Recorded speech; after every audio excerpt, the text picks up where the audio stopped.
Hi guys, welcome to my channel. So என்னை பற்றி சொல்லணும்னா, என் பேர் ரொம்ப ஃபேமஸுங்க. ஆனால் நான் ஃபேமஸ்லாம் இல்லைங்க. டெய்லியும் அதே ஆஃபீஸ் ஒர்க்கு, வீட்டு வேலை செஞ்சு ஒரே போரிங்காக இருக்குது. சரி, ஏதாவது இன்ட்ரெஸ்டிங்காக பண்ணலாமே, நம்ம அப்டேட்ஸும் கொடுக்கலாமே அப்படின்னு சொல்லிட்டு தான் யூடியூப் சேனலை ஸ்டார்ட் பண்ணியிருக்கேன். ஓகே, நல்ல கண்டென்ட் கொடுப்பேன் நம்புகிறேன். உங்களுக்கும் பிடிக்கும்னு நினைக்கிறேன். So please do support. So அந்த ஃபேமஸான பேர் சொல்லிட்டோமா? இட்ஸ் பத்மஸ்ரீ. என்னங்க, ஃபேமஸ் தானே.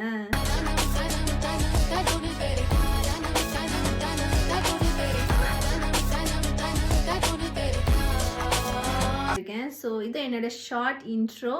ஸோ என்னோட சேனல் உங்களுக்கு பிடிச்சிருந்துன்னா please do subscribe, like, comment and share with love, Padu. Bye. We'll see you in the next videos.